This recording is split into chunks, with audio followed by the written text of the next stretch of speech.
Hi, welcome back to my channel. My name's Jack. This is JTH Books, and it's time for the May wrap up. Also, I'm wearing green. I don't know if green suits me. It's making me a bit nervous. I feel like the Wicked Witch of the West. What's her name? Elphaba. I don't know why I didn't know her name. I've only seen Wicked like 5 times. But anyway, you're not here for this. You're here to talk about the books. So let's talk about the books.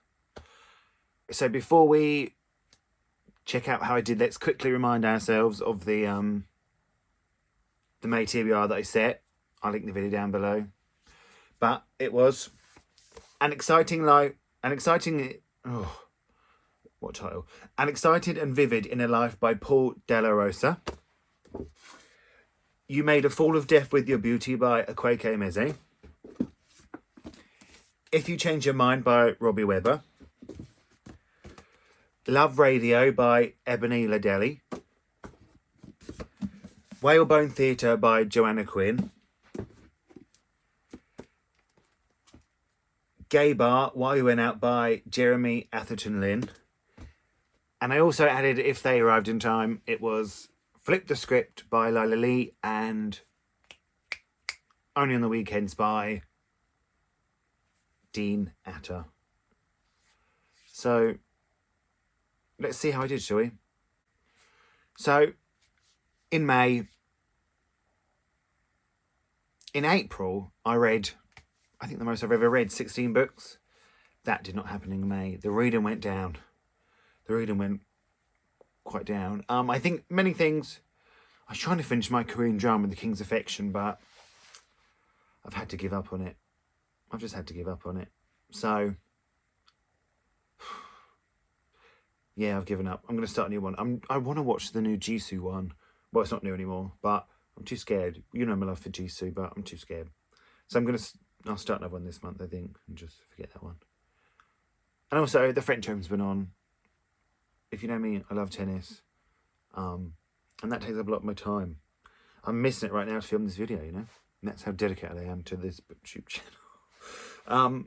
But yeah, you're literally not here to hear about tennis or Korean dramas. Although if you do watch Korean dramas and you have any recommendations, let me know below. I'm always up for a good recommendation. So let's talk about what we missed. What we missed. That's the hidden as to what's coming. So first up, my non-fiction one of the month was Ravensmith's Men. This sort of arrived, and I just picked it up straight away. It is Herein lie the men of Ravensmith. Each of them has left a mark, a memory, a stain, whether they meant to or not. Some hit deep, and I caught feels. Some I discarded like a clip-on necktie. I did enjoy this, actually. It's just a look at the men that have been in Raven's life, but he looks at, masculinity and its toxicity, and, how we sort of, as some gay men, we become obsessed with the Instagram, the Instagram bodies and all that. And yeah, it was actually really good. He tells stories of his past and his stories in his family and what it's like. It was just, you don't know because you haven't read it. Well, you might have. But it came out April 28th. This is a finished copy. It's a really beautiful cover. Yeah, I really did actually enjoy this one. Well, not what I thought I would, but yeah, it's just a look at sort of at men in general, and men is a tough subject to cover, but he did well. Then I read Only on the Weekends by Dean Atta, which was on the TBR, so I was quite happy about that. I was lucky enough to be sent an early copy from Hodder. Came out May 24th, and I just loved it. It is so, as we come to expect from Dean, it's absolutely so beautifully written. It's written in verse, so it's a chunky 500-page one, but it's quite a quick read. And it's just sort of a bit of a love letter to queer life, really. I think it's, it made me cry. There's a poem in here. It's called something, The Lighthouse. And look, there it is. Do you want me to read it to you? Do you want me to read you a poem? You can't say yes or no, so I'll just do it. Hope I don't cry. Oh, I've lost it.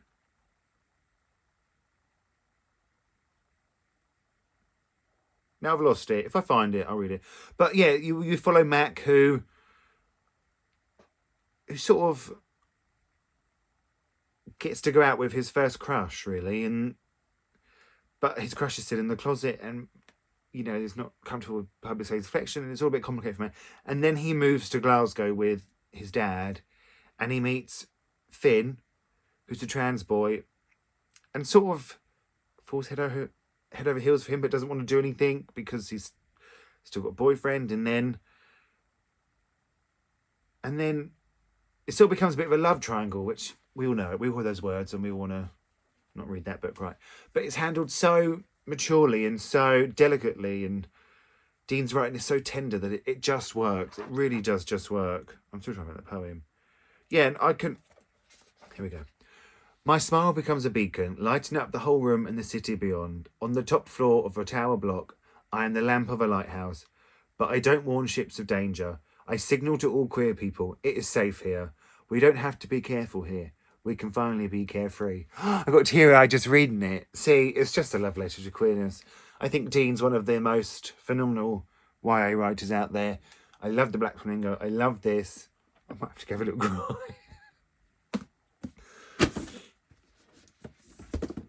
I can't remember what I read next. Then I read... We've lost the order. Then I read A Lady for a Duke by Alexis Hall. This was kindly sent to me. It came out May 24th in the UK, I think.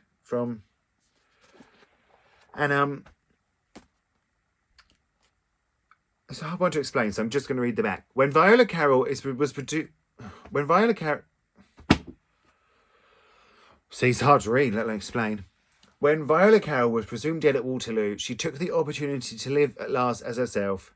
But freedom does not come without a price. And Viola paid for hers with the loss of her wealth, her title, her closest companion, Justin, the Duke of Racewood. Only when their families reconnect, years after the war, does Viola learn how deep that loss truly was. Shattered without her, Gracewood has retreated so far into grief that Viola barely recognises her old friend in the lonely, brooding man he has become. As Viola strikes to bring Gracewood back to himself, fresh desires give new names to old feelings. Feelings that would have been impossible once and may be impossible still, but which Viola cannot deny, even if they cost her everything all over again. This, I've always wanted to, I try to read historical fiction and I just can't always get into it. I sort of think I want detailed, but I actually don't. But this was perfect. It was romantic, it was historical, and yeah, it was just a super good romance. It got a bit spicy, which I enjoyed. And it was just, I just really enjoyed it. I thought it could have been a series, and I want more. Alexis, if you're watching this, I want more. You're not. I don't know why I said that. But I just thought Viola was a great character, and the Duke was a great character, and Viola's sister-in-law, she was a great character. And honestly, I could just read more and more and more from this series. And yeah, I sort of just like how these people just accept Viola of who she is, and I think it was really refreshing and beautiful. And yeah, I want more. I just want more from this series. If you're looking for a queer sort of romance with a trans main character, this is it. I absolutely loved this. I couldn't stop reading it. I read it on the train to London, and I just could not stop. So yeah, definitely pick this one up. I feel like I'm missing tons of books that I read.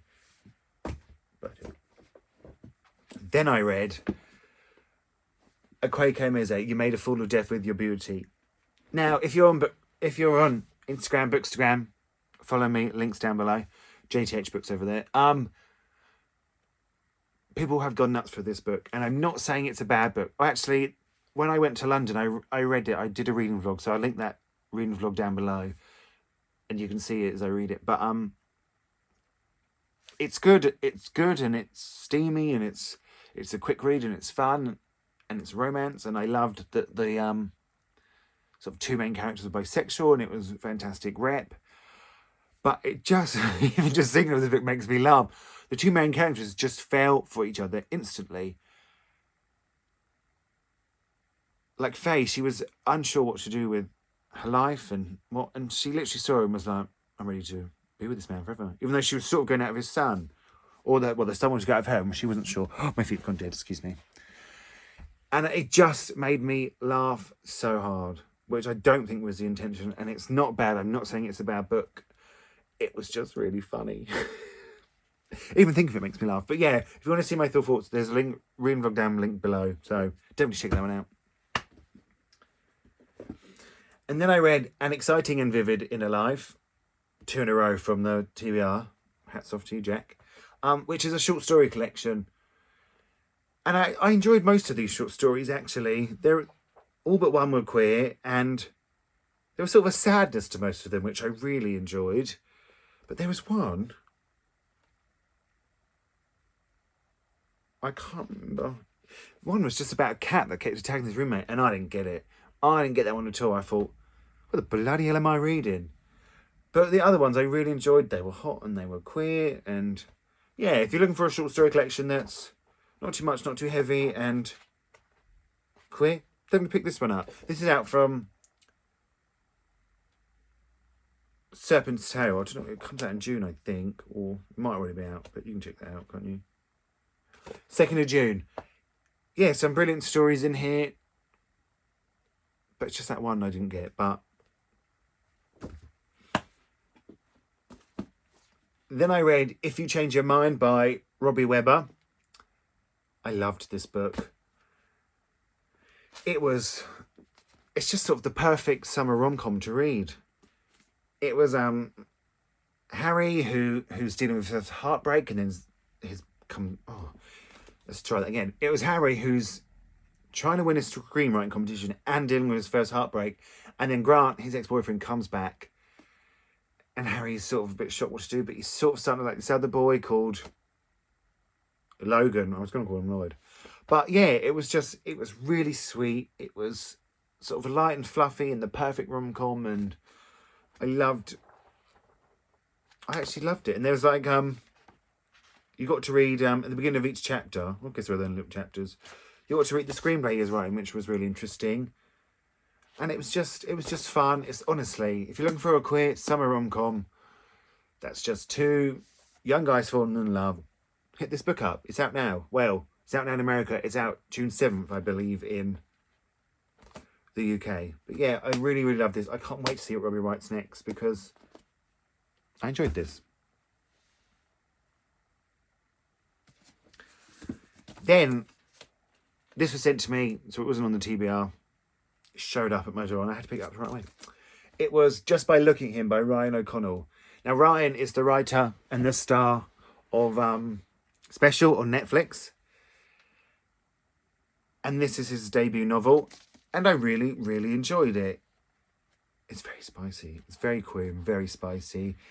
And it looks at sort of what it's like to be disabled and what it's like to be disabled in the queer community, and how when you grow up disabled, the character thinks that he isn't gonna even get the chance to find romance or find the life he wants. And it's really sweet. I think it gets better as it goes along. At the beginning, I found the writing a bit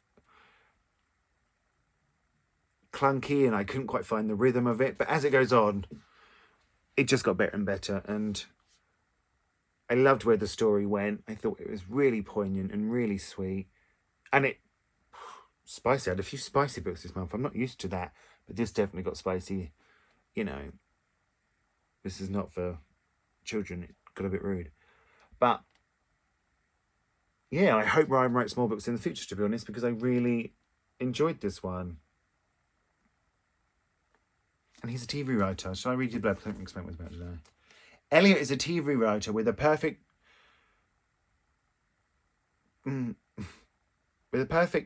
penis boyfriend. He's living the dream. But behind the glossy veneer, he's been papering over cracks, and they're starting to show. He's creatively stifled, he's drinking a little too often, and his cerebral palsy makes him feel like a gay Shrek. When River walks in, Elliot's life is turned upside down in the best way. River is funny, charming, and makes him feel seen. But maybe that's part of the deal when you hire a sex worker. Elliot is lost and he needs anyone, to point him in the right direction. After all, it's a long limp towards redemption. redemption.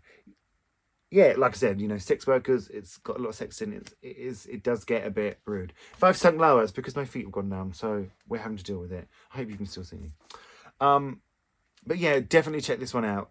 It's out in the 7th of June, I think. This is a finished copy. But yeah, I really hope Ryan writes more books. Then this one got sent to me and I whipped it on the TBR. Typo Blue by James Cahill. I'll read you the blurb again. Cambridge, 1994. Professor Don Lamb is revered art historian at the height of his powers, consumed by the book he's writing about the skies of the Venetian master Tiepolo.